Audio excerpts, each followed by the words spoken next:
Counselor's Journey to Private Practice. Juan here. How are you today? Well, I want to share something with you. Not too long ago, roughly 8-9 days ago, I was having a conversation with a consultee. I believe that's the word. We're doing consulting. They were reaching out because they were wanting some support on writing immigration evaluations and adding the service to their practice. So we dove into this conversation. They had their first referral, which is always exciting when you get that first referral. And the referral did not speak their language. When we were like, oh man, what are we going to do? And they reached out and they were like, Juan, I am worried. I don't speak the language. How do I navigate this?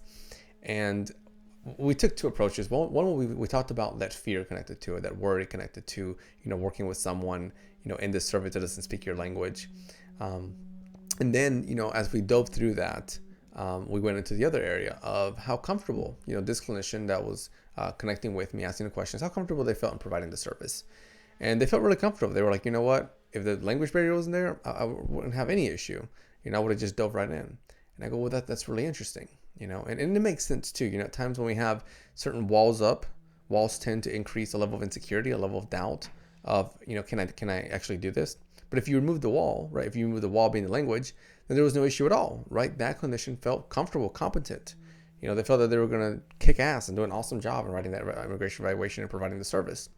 So I asked them a question. I said, hey, if someone goes to like a local hospital, right, one of the big ones in your area, and they don't speak the language, what happens? Do they get turned away? He goes, no. So what happens? Let's walk that through.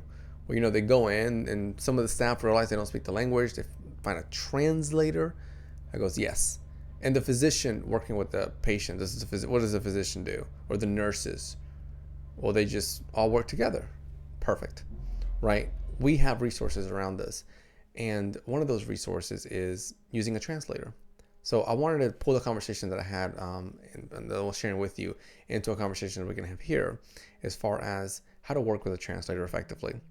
And one of the avenues that we could take, and we're going to go into different areas that connect to it, different strategies, if you will. One of them is first having a conversation with that translator. So if I'm your translator, being able to connect with me, get to know me a little bit. Hey, what's your name? Here's my name, and so forth. And then go into your style of the evaluation.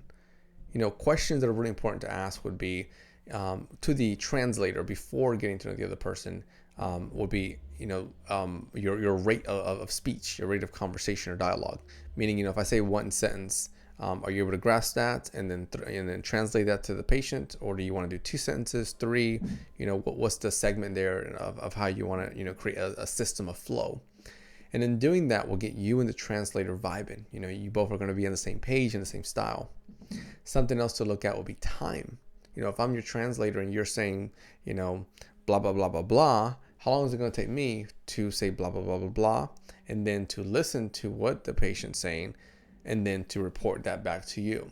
So a typical session, maybe 1 hour with a translator, you may be looking at an hour 15 and an hour 20. So you want to keep that in mind, because that's going to A, impact time, B, that's going to impact finances, right? Because you're going to have to pay for the translator. So that may mean that your session with the client can go up a little bit. If it's like a $10 session, just random numbers, and you're using a translator, then look at the fee for the translator and then kind of pull that into the fee there. So that's an idea. Or you can keep it as your own overhead. That's up to you on how you want to navigate that. Just something to think about. The other will be that debriefing process, right? So after you do the session, take time with the translator, go back through your notes just to make sure that you caught everything, accurately and effectively. Another point to look at is make sure you're doing your due diligence when it comes to PHI.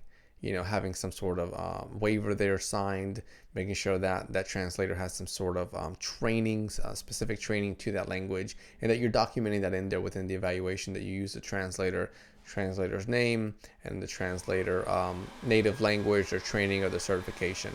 And I know you hear that. I got some background noise. I'm doing some construction here. So hopefully it doesn't bother too much. We can keep rolling through it. The other place that we want to look at when it comes to a translator would be your client, keeping them updated in the process. So if I'm your client saying, hey Juan, just want to give you an update. So for our session, the translator is going to be Bob. Bob is going to be in there. He's going to be seated with us. He's going to be a part of the whole thing. Is that something you're comfortable with? And so forth. Typically people wouldn't have an issue with it, but just something that you want to have addressed. Next place we want to go to when using a translator has to do with sitting arrangement. right? Because it's really important. Do you want your patient here in front of you, and then your translator also in front of you, or do you want it like a triangle? So I want you to think about that. I've seen it in different avenues. I've seen it where it's almost like a circle, triangle style, where each person's at a corner. I've also seen it where it's you looking at the patient, and the translator right there beside the patient. Because overall, it's important that you, from the counselor's end, you maintain that relationship with the client, meaning that you're speaking to the client. So if you're the client now, and I'm looking at you in the video, and the translator, let's say it's right here, when I'm having the conversation, I would want to, say blah blah blah blah blah to you, versus blah blah blah to the translator, and then come here. Because what that's going to do is going to really hurt that relationship between you and the client, and then it's going to pull a little bit more towards the client, the translator. So again, just something to think about. From my end, I was a translator for a good while. Early on, right during graduate school, when I did some intensive in-home work. So that's one of the key things that I picked up there. I hope that this was helpful. I hope that you feel excited and that you feel that you're able to use a translator in your practice. I certainly think that you can. Just reach out, look for different ones in your area. Make sure they hit those check boxes, having training, some sort of certification, or skilled in that area. Thank you for spending time with me. If you haven't done so already, check out any of the courses over at the Counselor's Journey to Private Practice, helping you build a successful private practice, helping you market your practice without being salesy, without making all the mistakes that I made or too many of us make, helping you build a practice that you are content with, that you are happy with. Take care and have a beautiful day.